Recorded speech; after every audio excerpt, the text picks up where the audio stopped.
Magandang umaga mga bata. Magandang umaga, teacher! Kumusta kayong lahat? Okay lang po, teacher.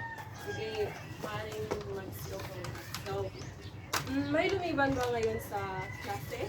Wala po, teacher. Wow, very good. Palakpakan natin ang ating mga sarili kasi wala. So, bago tayo pumunta sa ating diskusyon, basahin muna natin ang mga pamantayan sa loob ng paaralan.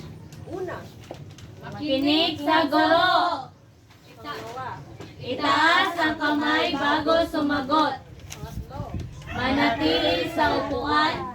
at panglima. Sumali sa pangkatang gawain. So, ayun, alam niyo na kung ano ang dapat gagawin kapag may teacher sa harapan. Yes, teacher. So, meron akong inihandang mga larawan at, hindi.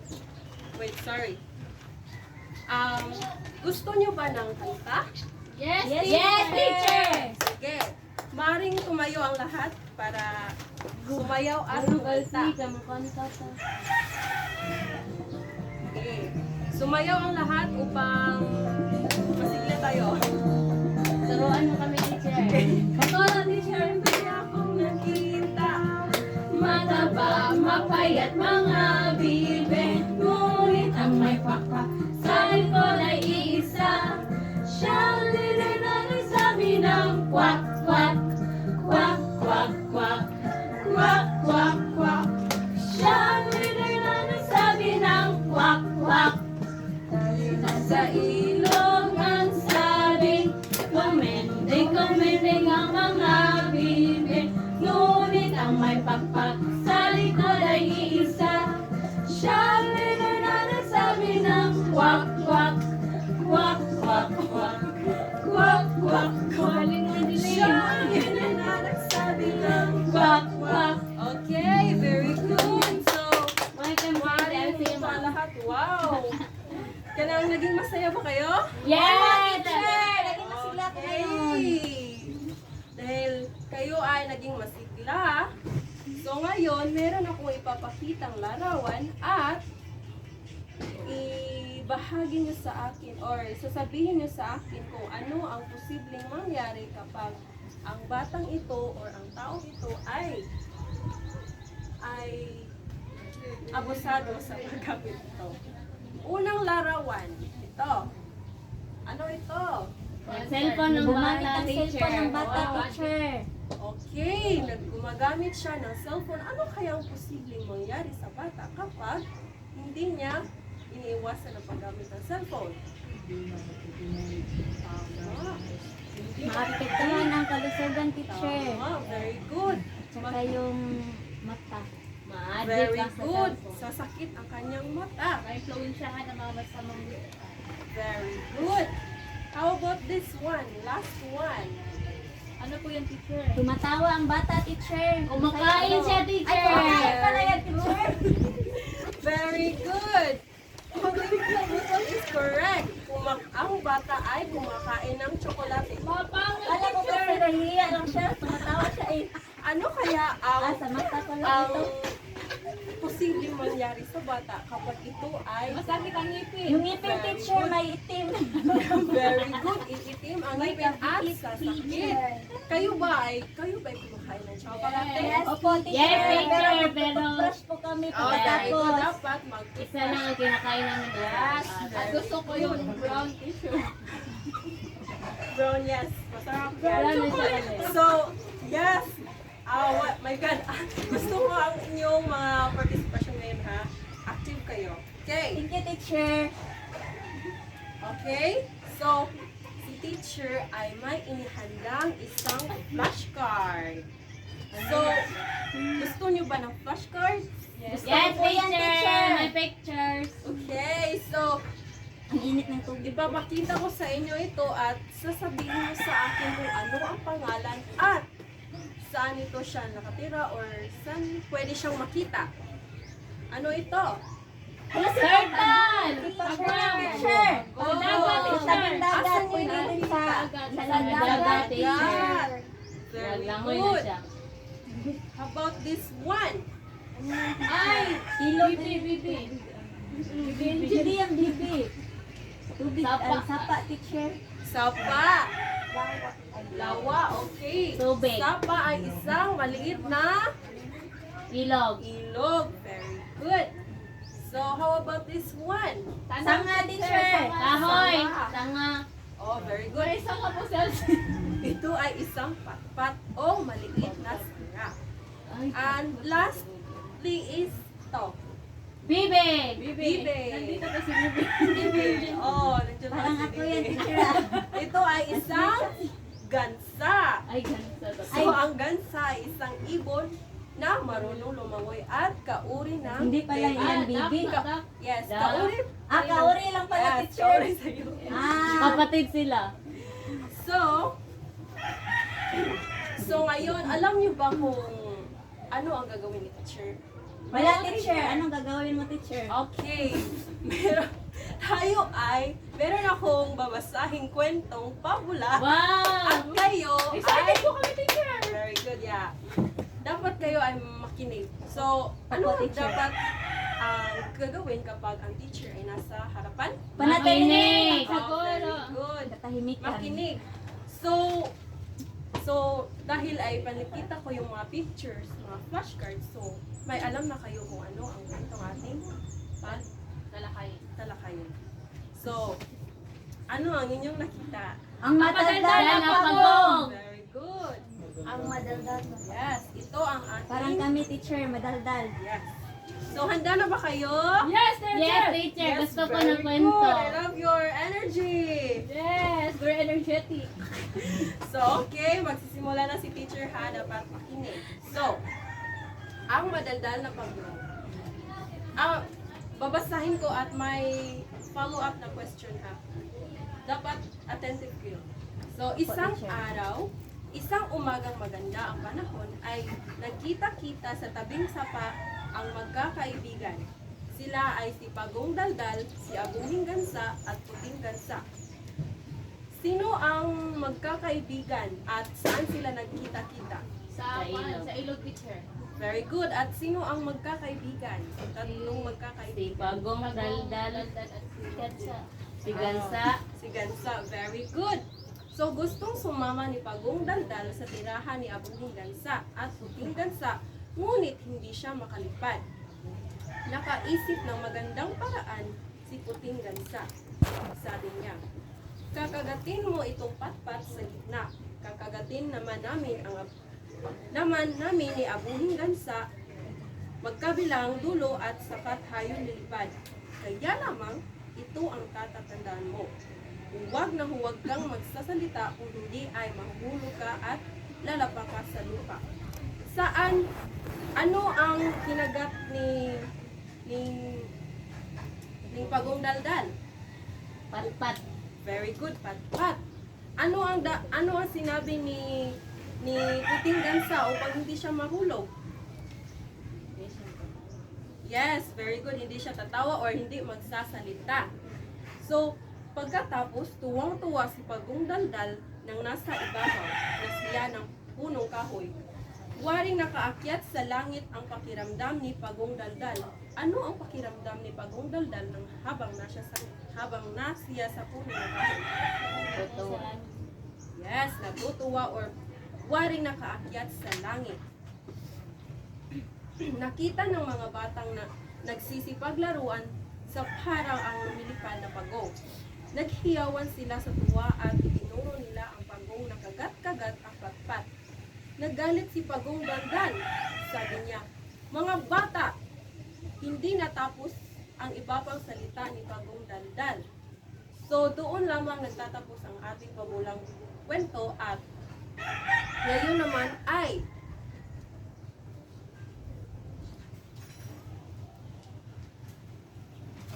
so kung talaga bang nakikinig kayo, mayroon akong mga katanungan. So, bakit hindi natapos si Pagong Daldal ang kanyang sinabi? Kasi nahulog. Very good, dahil nahulog siya. 3. Ano kaya ang posibleng nangyari sa kanya? Buak yan siya. Yes, very good. Nabuak. Or Ang talino naman ni Rosalie. bumagsak siya sa lupa. Nakikinig ba si Pagong Daldal sa puting gansa? Hindi. Very good. Kayo ba? Kapag sinabihan ba kayo ng magulang nyo, makikinig ba kayo? Makikinig ako, kami. teacher. Oo, dahil mabuti kaming bata. Very good. I love Si Dave you. hindi siya nakikinig. Oh yes, very good. Hindi ko naman nakikinig. Fourth, ano kaya ang mangyayari ni Pagong Daldal kung sinunod niya ang utos ng dalawang gansa? Hindi siya mahuhulog, Yes, teacher. hindi siya mahuhulog. Gaya ng sinabi niyo. Ganang, yes, gaya ng sinabi niyo, dapat makinig sa magulang. Oo, teacher. And lastly is, ano ang iyong natutunan sa pabula ng inyong nabasa? Dapat Ay, makinig, nakinig. teacher. Okay, nakinig. Ano pa? Sumunod. Sumunod. Very good. So, ngayon ay may inihanda akong worksheet. Worksheet number 2.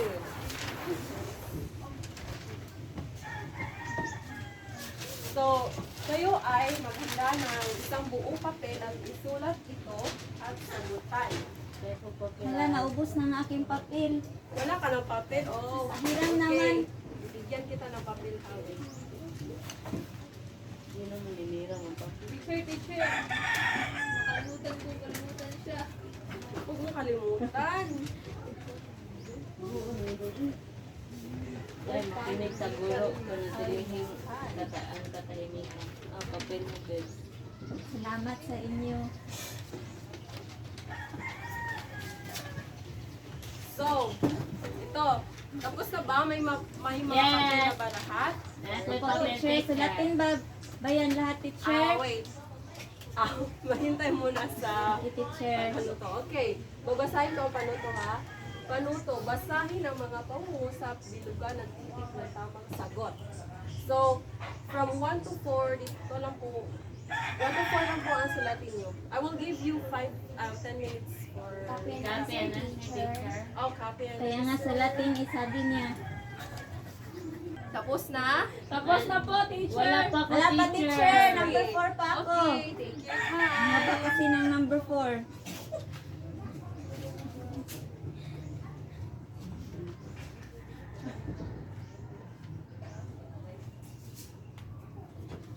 Okay, you have 2 minutes. Ano ba yung answer ng number 1? Yes, is the lang. Okay, teacher. Okay, tapos na. Okay, very good. So, tapos na ang lahat. Tapos ka na, Rosalie? Yes. So, magbilang tayo ng tatlo ka ng bibilang tayo ng tatlo. Okay, isa. Sa exchange, paper. uy! Isa, dalawa. Bakit hindi? Arig. 1, 2, Low. 3. Okay, time's up. Okay, 3 now. Okay, number 1. Babasahin ko at checkan ninyo ang mga sagot ng inyong kaklase. Oh, sige, volunteer. Ikaw. Ako, ma'am. Yes, okay, go. Ang pamagat ng pabula na ating binasa alamat ng pinya.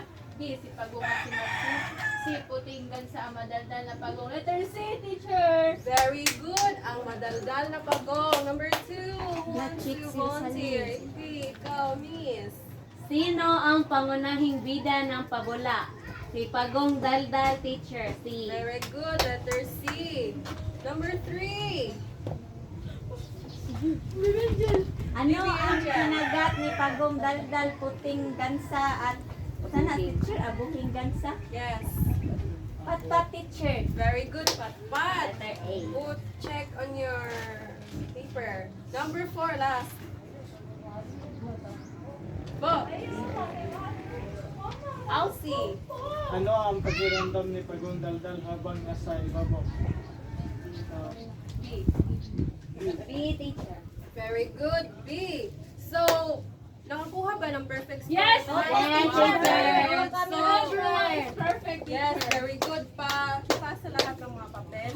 Return to the owner, teacher. Ilan ang score ko, Ansi? Wag na, baka palitan niyo yung...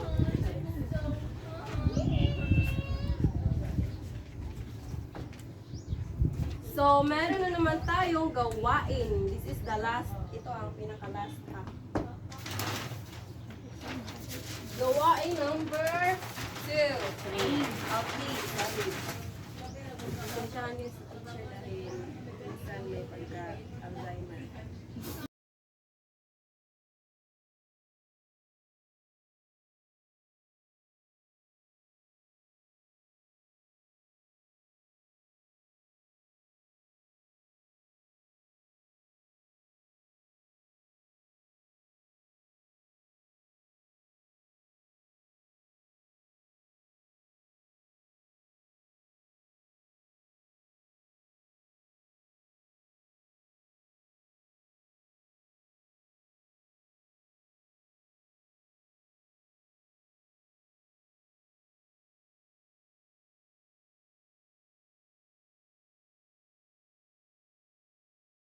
Ito ang gawain number 3. Panuto. Unawain ang bawat sitwasyon, piliin ang titik ng wastong hinala para sa susunod na pangyayari. So, give me 5 students to come here in the front and... Ako, teacher, bakulaw. Sige, bakulaw, go. Come here. Photo teacher. Okay. 5. I need 5 students. Ay, sorry, Beth. Okay, number 1, basahin.